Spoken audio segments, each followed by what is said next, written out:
نحمده ونصلي على رسوله الكريم اما بعد فاعوذ بالله السميع العليم من الشيطان اللعين الرجيم بسم الله الرحمن الرحيم اللهم صل على سيدنا ومولانا محمد وعلى آل واصحاب سيدنا ومولانا محمد وبارك وسلم وصل عليه الصلاة والسلام عليك يا سيدي يا رسول الله وعلى آلك وأصحابك يا سيدي يا حبيب الله الصلاة والسلام عليك يا سيدي يا رحمة للعالمين وعلى آلك وأصحابك يا سيدي يا شفيع المذنبين مولاي صل وسلم دائما أبدا على حبيبك خير الخلق كلهم هو الحبيب الذي ترجى شفاعته لكل حول من الأهوال مقتهم يا رب بالمصطفى بلغ مقاصدنا واغفر لنا ما مدى يا واسع الكرم. بعد از حمد و صلاة نہایتی واجب الاحترام ناظرین و سامعین، اللہ کا بے پایاں لطف و احسان ہے اور حضور علیہ السلام کی نالین پاک کا تصدق ہے کہ اللہ تعالیٰ نے ہمیں اس بابرکت مہینے میں، اس بابرکت دن میں بابرکت ذاتوں کا ذکر کرنے کی توفیق عطا فرمائی۔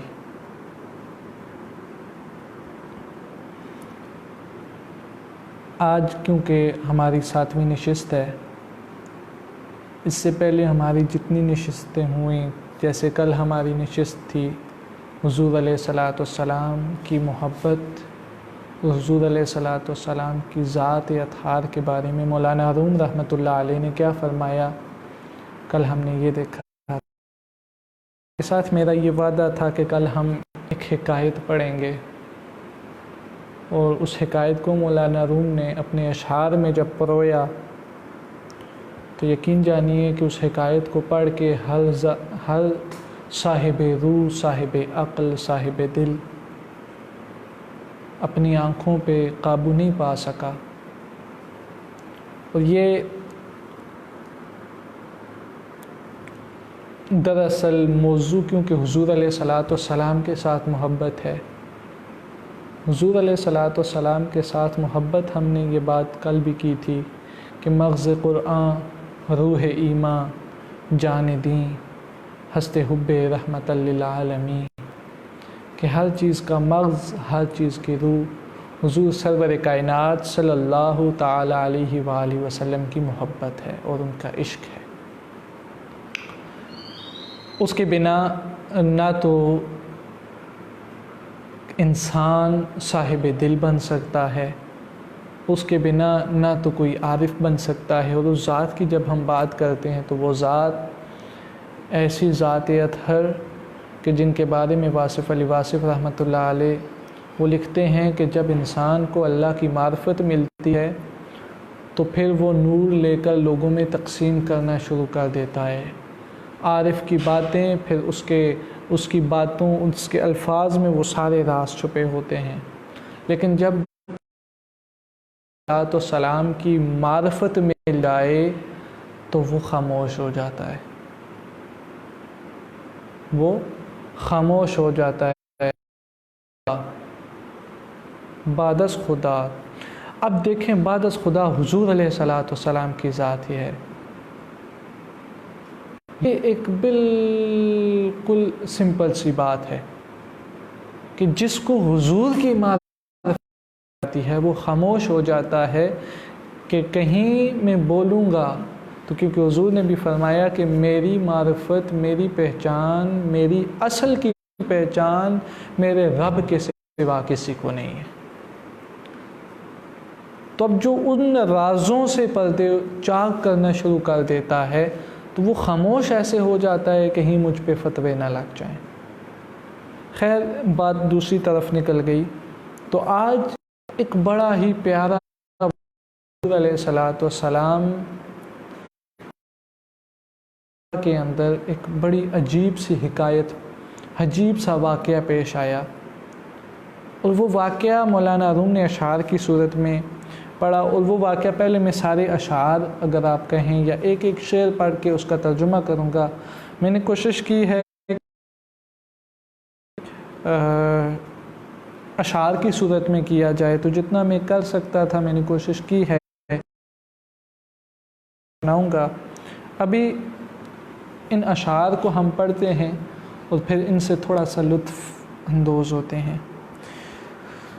مولانا روم فرماتے ہیں کہ استنے حنان در ہجر رسول،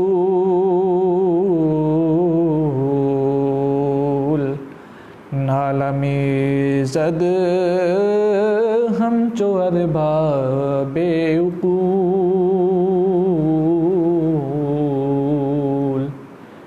اب اس شعر کا ترجمہ کرنے سے پہلے یہ بات واضح ہو جانی چاہیے کہ حضور علیہ الصلاۃ والسلام کی ذات صرف انسانوں کے لیے نہیں بلکہ پورے عالمین، تمام عالمین کے لیے رحمت بن کے آئی ہے۔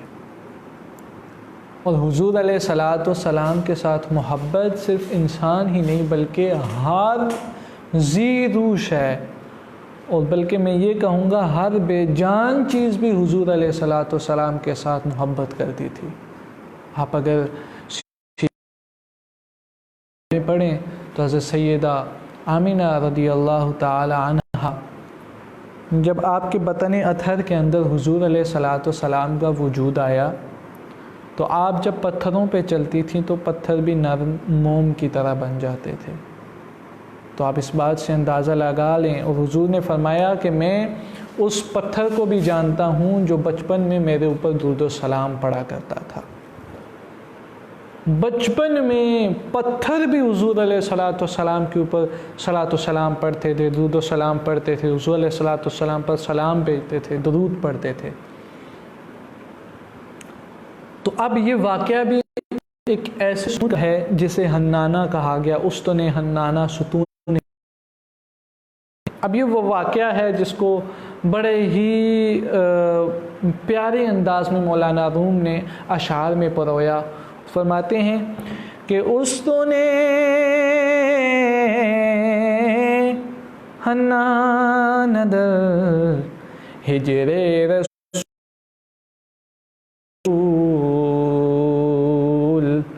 نالمی زد ہم چو ارباب عقول۔ وہ جو حنانہ ستون تھا، جب حضور علیہ الصلاۃ والسلام کی جدائی اس کو میسر آئی تو وہ رونے لگ گیا۔ جدائی میں وہ اتنا رویا، اتنا مشغول ہوا۔ وہ ستون تھا جس کے ساتھ حضور علیہ الصلاۃ والسلام تکیہ لگا کر دروس دیا کرتے تھے۔ یہ وہ ستون تھا جس کے ساتھ حضور علیہ الصلاۃ والسلام تکیہ لگا کر صحابہ کرام سے محو گفتگو ہوا کرتے تھے۔ اور وہ ذات جس ستون کے ساتھ تکیہ لگاتی تھیں، اب وہ ستون بھی حضور کے ساتھ اتنی محبت کرتا تھا کہ جب صحابہ کرام نے ممبر بنایا، اس ستون کو اٹھا کر جب باہر نکالا گیا اور اس کی جگہ ممبر لگایا گیا تو اب صورتحال کیا پیش آئی وہ حکایتاً مولانا روم فرماتے ہیں کہ وہ حضور علیہ الصلاۃ والسلام کی ہجر اور اتنا مشغول ہو گیا اور اس جدائی میں وہ اتنا رونے لگا کہ جو عقل رکھنے والے لوگ تھے، ارباب عقول تھے، عقل رکھنے والے یعنی انسان تھے، ان کی طرح وہ گریہ ازاری کرنے لگ گیا۔ اس کا جو گریہ ازاری تھا وہ انسانوں کی طرح وہ رونے لگ گیا۔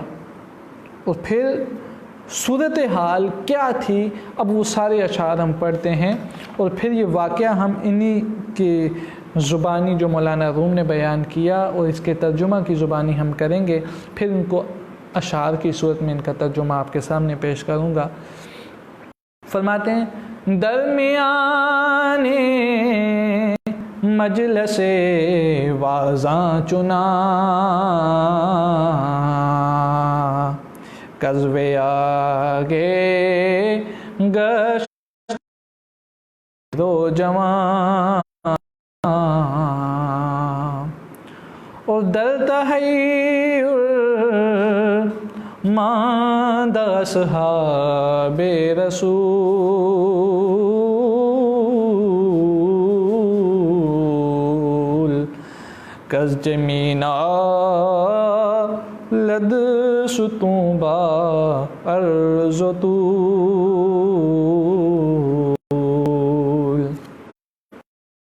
حال یہ پیش آئی کہ جب اس ستون کو اٹھا کر اس کی جگہ منبر لگا دیا گیا تو مجلس ہو رہی ہے، حضور علیہ الصلاۃ والسلام کی ذات صحابہ کرام کو درس دے رہے ہیں، قرآن کی آیات پڑھا رہے ہیں۔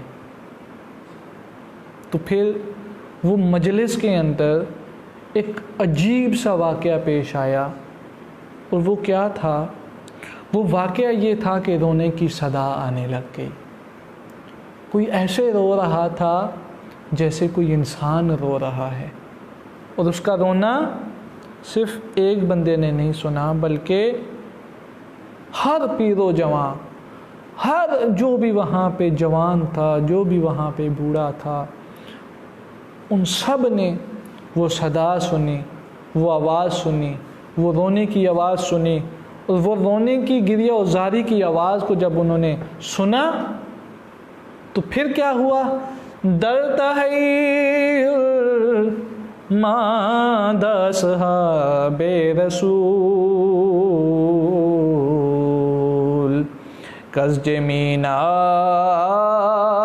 لد ستون با عرض و طول۔ اب جب صحابہ کرام نے وہ دیکھا کہ رونے کی صدا آ رہی ہے، کوئی رو رہا ہے، ایسے رو رہا ہے جیسے کوئی انسان اپنی جدائی میں رو رہا ہوتا ہے، ایسے رو رہا ہے جیسے ایک بچہ جب جدا ہوتا ہے ماں سے تو رونا شروع کر دیتا ہے۔ اب اتنی گریہ و زاری کی جب آواز آئی تو بڑے حیران ہوئے صحابہ کرام، اور جب وہ حیران ہوئے اتنی ان کو فکر ہونے لگ گئی کہ یہ ستون جس کے ہر طرف سے رونے کی صدا بھی آ رہی ہے، آنسو بھی نکل رہے ہیں، یہ ماجرا کیا ہے؟ اب یہ رو رہا ہے، ایک ستون ہے جو کہ ایک کھجور کی لکڑی کی، کھجور کے ایک تنا ہے جس کے ساتھ حضور علیہ الصلاۃ والسلام تکیہ لگایا کرتے تھے۔ جب اس کی جگہ پہ منبر کو لگا دیا گیا، جب اس کی جگہ جب منبر کو لگایا گیا تو اب اس سے رونے کی صدا آنے لگ گئی۔ وہ حضور علیہ الصلاۃ والسلام کے فراق میں، حضور علیہ الصلاۃ والسلام کی جدائی میں رونے لگ گیا، اور جب وہ حضور علیہ الصلاۃ والسلام کی جدائی میں رونے لگا، صحابہ کرام حیران ہیں، ہر کوئی اس کی صدا سن رہا ہے، ہر کسی کو آواز آ رہی ہے، کوئی رو رہا ہے، آنسو نکل رہے ہیں، اس کے ادھر سے بھی آنسو، ادھر سے بھی صدا، ادھر سے بھی صدا، ماجرا کیا ہے؟ اتنے میں حضور علیہ الصلاۃ والسلام نے فرمایا کہ صحابہ کرام ذرا اس کو میرے پاس لے آؤ۔ اب جب اس کو پاس لایا گیا تو حضور علیہ الصلاۃ والسلام نے اس کو پاس بلا کر پھر آگے مولانا روم اگلے شعر میں فرماتے ہیں، گفت پیغمبر چہ خواہی اے ستون،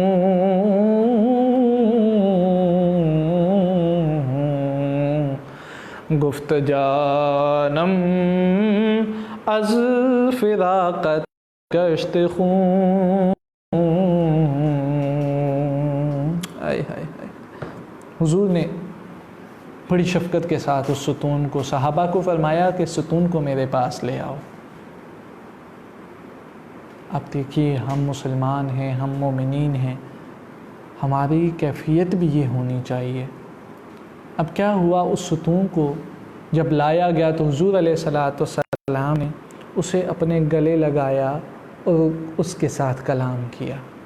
آئے ہائے، کلام کیا، اے ستون کیا وجہ ہے؟ کیوں رو رہے ہو؟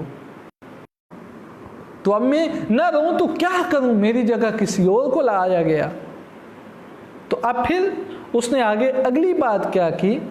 وہ کہنے لگا کہ از فراق تو میرا چوں سوخت جان، چون ناکم بے تبائے جانے جہاں۔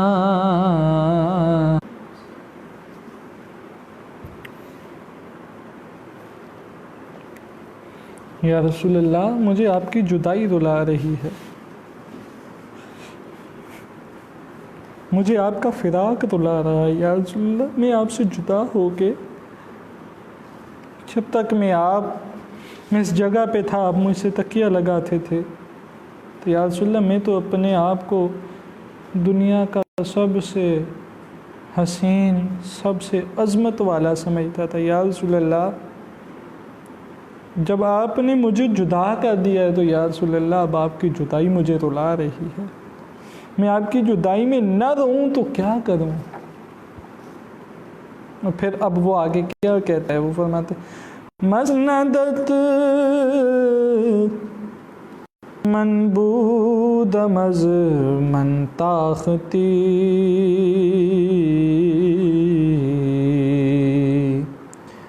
برسرے ممبر تو مسند ساختی۔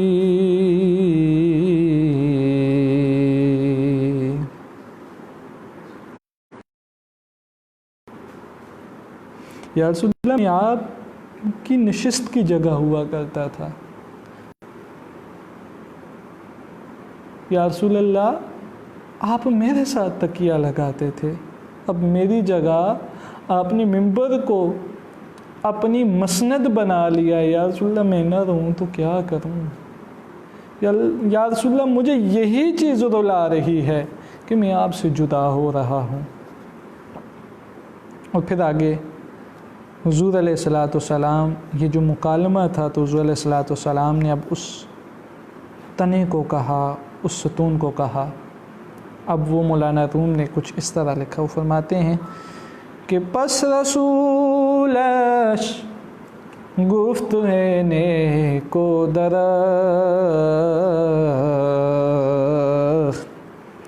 اے شدا باسر تو ہمراہ بخت،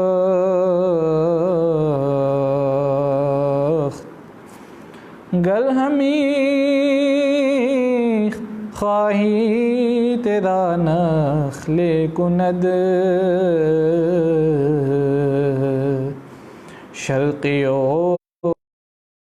غربی ز تو میوہ چنید۔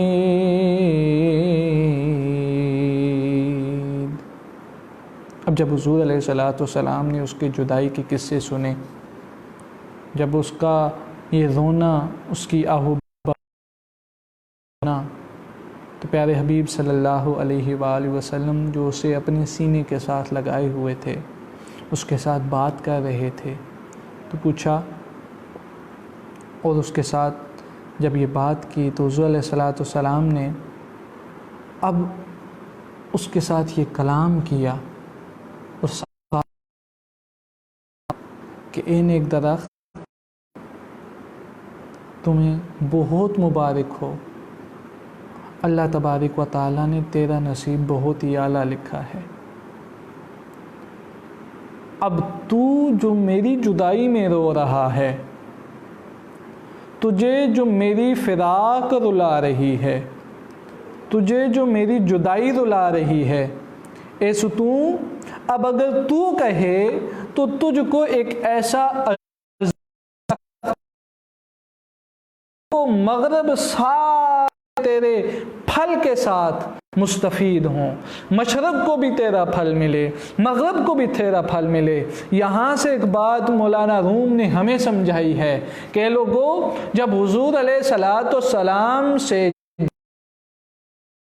السلام کی محبت و فراق میں تمہاری آنکھوں سے آنسو نکلیں گے، تمہارے نالے، تمہاری زبانوں سے آہو بکا نکلے گی، تمہاری آنکھیں بھیگ لو، تمہیں ایسا بنا دیا جائے بنا دیا جائے گا. یہ ولی کا مقام یہ یہاں پہ بیان ہو رہا ہے. تمہیں ایسا بنا دیا جائے گا کہ ساری کائنات، ساری دنیا، مشرق، مغرب، شمال، جنوب، ہر کونا تجھ سے مستفید ہونا شروع ہو جائے گا. اور اللہ نے یہ قرآن میں بھی کہا ہے جس کا دل منور ہو جاتا ہے، جب اس کے دل میں وہ نور آ جاتا ہے تو وہ پھر پوری دنیا کو وہ نور بانٹتا پھرتا ہے، پوری نور سے فائدہ. تو اب مولانا روم یہ بیان کر رہے ہیں کہ حضور علیہ السلام نے اس درخت کو کہا اے درخت بیان کیا. پھر ایک اسے یہ حضور علیہ السلام نے ایک آپشن یہ دی کہ تجھے ایسا درخت بنا دیا جائے کہ پوری کائنات فائدہ اٹھائے. اور دوسرا پھر آپشن اسے دیا، اور وہ کیا تھا؟ فرمایا گر خواہی تیرا نخلے کن شرکیو تو میوہ چنی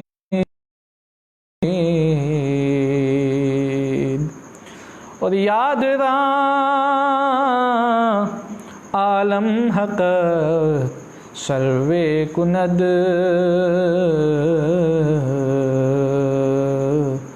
تاترو تازہ بمانی تابد.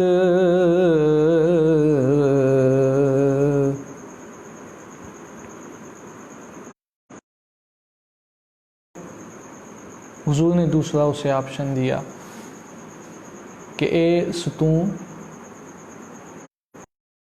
اگر تو چاہے تجھے پھلدار بنا دیا جائے تو تجھے ایسا سرو، ایسا عظیم الشان سرو بنا دیا جائے جو ہمیشہ کے لیے سرسبز و شاداب رہے، تجھے حیات ابدی عطا کر دی جائے. اب دیکھیے، اب اس کا جواب سنیے. جواب جو مومنین کے لیے نصیحت ہے. وہ جواب کیا دیتا ہے؟ وہ کہتا ہے گفت خائم کے شد بقاش،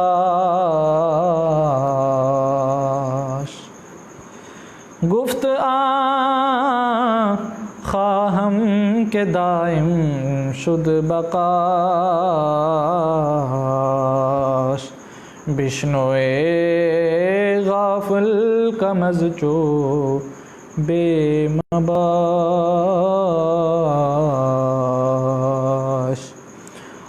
گفت خواہم کے دائم شد بقاش، بشنوے غافل کمز جو بے مباش.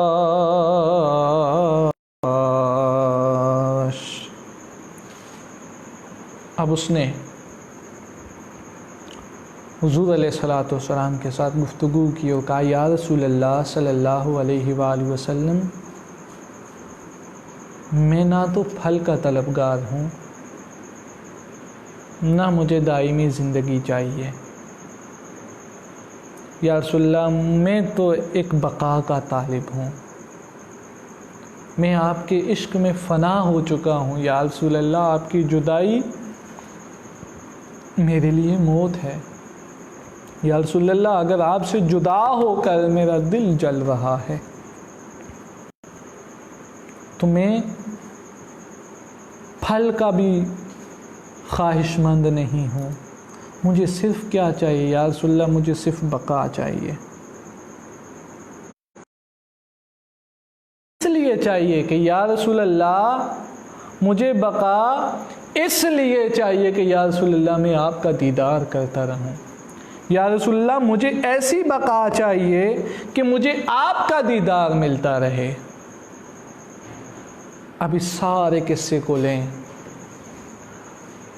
حضور علیہ السلام کی محبت، حضور علیہ السلام کا عشق وہ مقام رکھتا ہے، حضور علیہ الصلاۃ والسلام کی محبت وہ مقام رکھتی ہے جو انسان کو دائمی حیات عطا کرتی ہے، اور جس کے دل میں حضور علیہ الصلاۃ والسلام کی محبت نہیں ہوتی، جو حضور علیہ الصلاۃ والسلام سے عشق نہیں کرتا، جو کل ہم نے بات کی تھی کہ مومن کے لیے شرط یہ رکھی، لا یؤمن احدکم حتی اکون احب الیہ من والدہ وولدہ والناس اجمعین، کوئی اس وقت تک کامل مومن نہیں ہو سکتا یا رسول اللہ۔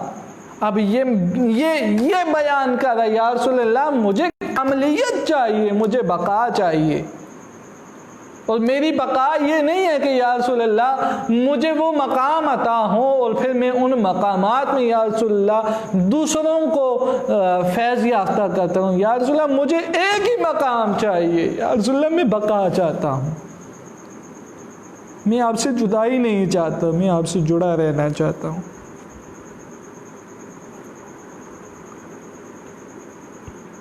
مجھے صرف یا رسول اللہ آپ کی ذات چاہیے، کسی چیز کا طلبگار نہیں ہوں۔ تو جب دنیا کی طلب مٹ جاتی ہے نا، اور اس پہ مولانا روم نے دنیا کی طلب کے اوپر وہ لکھتے ہیں، وہ کہتے ہیں کہ دنیا کی طلب آپ کے اندر ایسے ہو کہ دنیا پیچھے ہو، محبت آگے ہو، آپ کا دل محبت کے ساتھ منور ہو، آپ کے دل میں عشق کی معرفت ہو، آپ عاشق ہوں، آپ عارف ہوں، اور دنیا آپ کے پیچھے آپ دیکھیں گے کہ گھومتی رہے گی۔ اس کی مثال دیکھیں، میں ایک سن رہا تھا تو مجھے وہ سنتے سنتے اسی میں سے ایک مثال اس طرح کی ملی کہ ایک شخص اگر کہیں جا رہا ہے تو وہ کیا کہتا ہے، آج کل یہ جو سوٹ کیس ہیں، جو وہ بیگ ہیں، ویل بیگ جو ہوتے ہیں جو پیچھے چلتے ہیں، انسان کیا کرتا ہے کہ انسان جو قیمتی چیز ہوتی ہے وہ اپنے جیب میں رکھتا ہے، پیسے جیب میں، پاسپورٹ جیب میں، باقی سب کچھ جیب میں، جو قیمتی چیزیں ہیں، اور جو بیگ پیچھے آ رہا ہے وہاں پہ کپڑے رکھتا ہے۔ یہ مثال ہے کہ دنیا آپ کے پیچھے ہو اور دل آپ کا محبت سے منور ہو، اصل آپ کی محبت ہو، اصل جو قیمتی چیز ہے نا، جو انسان کی زندگی ہے، جو حیات ہے، وہ حضور علیہ الصلاۃ والسلام کی محبت ہے، اور حضور علیہ الصلاۃ والسلام کی محبت آپ کے دل میں ہو اور دنیا آپ کے پیچھے ہو۔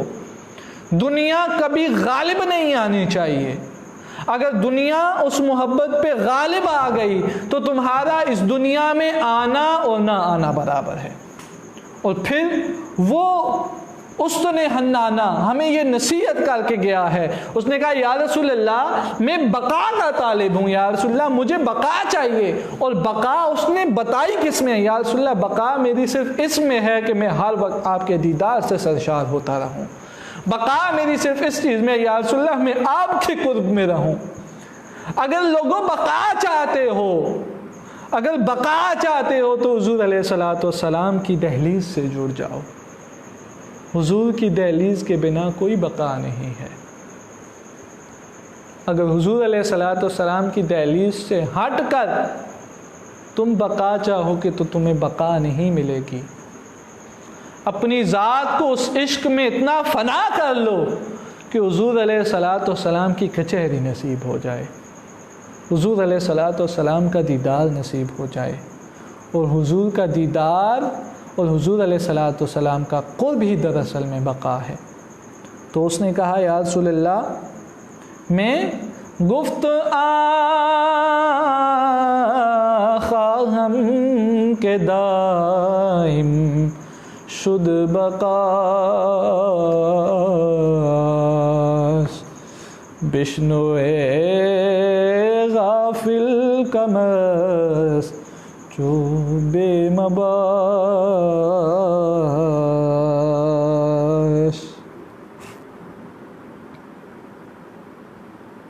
اب مولانا روم نے یہاں نصیحت کی ہے کہ اے عقل والو، اے عقل رکھنے والو، جب اے غافلو جو ہر وقت غفلت کا شکار رہتے ہو، یہ بقا کا معنی معرفت ایک ستون کو ہے، ایک شاخ کو ہے، ایک تنے کو ہے، تو غافل تو کہاں ہے؟ تجھے کیوں اس بات کا علم نہیں ہے؟ ایسا نہ ہو کہ تو ہر وقت غافل رہے اس چیز سے، تو حضور کی بارگاہ سے نہ جڑے، حضور علیہ الصلوۃ والسلام کی محبت تمہارے دل میں نہ سمائے، تو یہ غافل کہیں ایسا نہ ہو کہ وہ درخت تم سے آگے نکل جائے اور تو اس سے پیچھے رہ جائے۔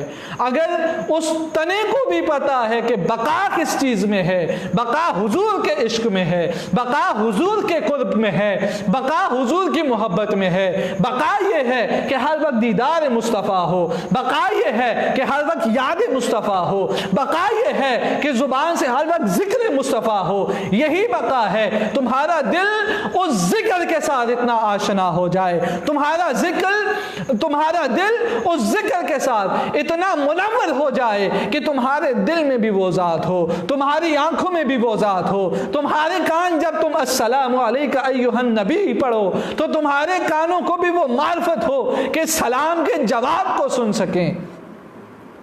تو یہ بقا ہے۔ تو اے غافل، سوچ کہیں یہ نہ ہو کہ وہ جو ایک تنا ہے وہ تم سے آگے نکل جائے اور تو اس سے پیچھے رہ جائے۔ اب اس واقعے کا اختتام حضور علیہ الصلوۃ والسلام نے کس انداز میں فرمایا کہ وہ حنانہ جو رو رہا تھا، جو نالہ کر رہا تھا، یا رسول اللہ مجھے آپ کی جدائی قبول نہیں ہے، یا رسول اللہ میں آپ کی جدائی میں، یا رسول اللہ میں آپ کے فراق میں جی نہیں سکوں گا، یا رسول اللہ مجھے کچھ بھی نہیں چاہیے۔ حضور نے فرمایا اے ستون تمہیں پھلدار بنا دیا جائے گا۔ کہا اے رسول اللہ نہیں، مجھے کوئی پھل نہیں چاہیے، مجھے کوئی شے نہیں چاہیے، میں کسی چیز کا خواہش مند نہیں ہوں، میں کسی چیز کا طلبگار نہیں ہوں۔ کہا چلو تمہیں دائمی زندگی دیتے ہیں۔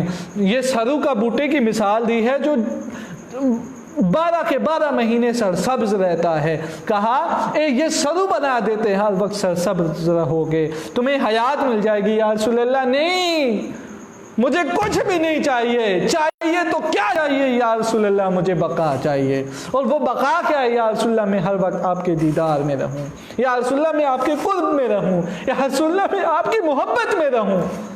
جب یہ اس کو بھی یہ معلوم ہے کہ بقا حضور کی دہلیز کے ساتھ جڑنے سے ہے، حضور کی محبت میں بقا ہے۔ اب پھر حضور علیہ الصلوۃ والسلام نے جب اس کا یہ معاملہ سنا تو اب ہمارے لیے بھی وہ نصیحت ہے، اور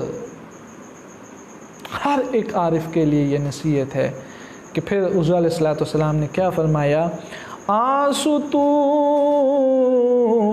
را دفن کر اندر زمین، تاج و مردم حشر گر یوم دین۔ حضور نے حکم فرمایا کہ اب اس ستون کو اٹھاؤ اور زمین کے اندر دفن کر دو، کیونکہ اس نے یہ بقا کا طالب ہے، یہ میرے قرب کا طالب ہے، تو قیامت کے دن اللہ تعالیٰ اس کا حشر انسانوں کی طرح کریں گے اور یہ ہر وقت میرے قرب میں رہے گا۔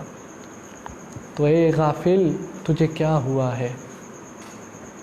اب تیرے لیے بھی وقت ہے کہ تو حضور علیہ الصلوۃ والسلام کی دہلیز کے ساتھ جوڑ جا۔ حضور علیہ الصلوۃ والسلام کی دہلیز کے بنا کوئی بقا نہیں ہے، حضور کے عشق کے بنا کوئی بقا نہیں ہے، حضور کی محبت کے بنا کوئی بقا نہیں ہے۔ تجھے وہ ہجر ہر وقت یاد ہونا چاہیے، تجھے اس ہجر میں تمہاری آنکھیں برسیں، جب حضور کا نام آئے آنکھیں برسنی شروع ہو جائیں۔ تیرا مقام یہ ہو کہ ہر وقت تیری آنکھیں حضور کے دیدار کو تڑپ رہی ہوں، تیرا دل حضور کے نور کو تڑپ رہا ہو، تیری زبان ہر وقت ذکر مصطفیٰ کر رہی ہو، اور جب وہ ہر وقت ذکر مصطفیٰ کرتی رہے گی تو پھر تمہیں بھی وہ مقام ملے گا کہ تمہیں بھی وہ بقا مل جائے گی، اور وہ بقا قیامت کے دن حضور کا قرب ہوگا، اور جب حضور کا قرب مل گیا تو کائنات کی ساری چیزیں پیچھے رہ جائیں گی۔ وہ قرب ہی وہ چیز ہے جو تمہیں ہمیشہ کے لیے بقا عطا کرے گا۔ تو اللہ تبارک و تعالیٰ سے دعا ہے کہ اللہ پاک ہمیں غافل نہ بنائے، اللہ پاک ہمیں حضور علیہ السلام کے عشق میں ہر وقت سرشار فرمائے، ہمیں حضور علیہ السلام کی گداگری کرنے کی توفیق عطا فرمائے، ہمیں حضور علیہ السلام کے دربار کا سگ بنائے۔ حضور کے دربار کے ہم سگ ہیں، ہم حضور کے دربار کے گداگر ہیں، جہاں بادشاہ بھی گدا بن جاتے ہیں۔ یہ وہ بارگاہ ہے، اس بارگاہ میں اگر کوئی پہنچ گیا، کسی کو وہ بارگاہ اگر نصیب ہو گئی تو یہی بقا ہے۔ تو یہ بقا کا راستہ بھی بتا دیا گیا۔ تو آئیے ہم بھی اس بقا کے راستے پہ چلتے ہیں، اپنے دلوں کو حضور کے عشق سے منور کرتے ہیں، حضور کی سیرت پہ چلنے کی کوشش کرتے ہیں، تاکہ ہمارا حشر بھی اس استن حنانہ کی طرح ہو جائے۔ اللہ پاک ہم سب پہ فضل فرمائے۔ انشاءاللہ اگلے درس میں آپ سے کل ملاقات ہوگی۔ السلام علیکم ورحمۃ اللہ تعالی وبرکاتہ۔ وما علیہ الا البلاغ المبین۔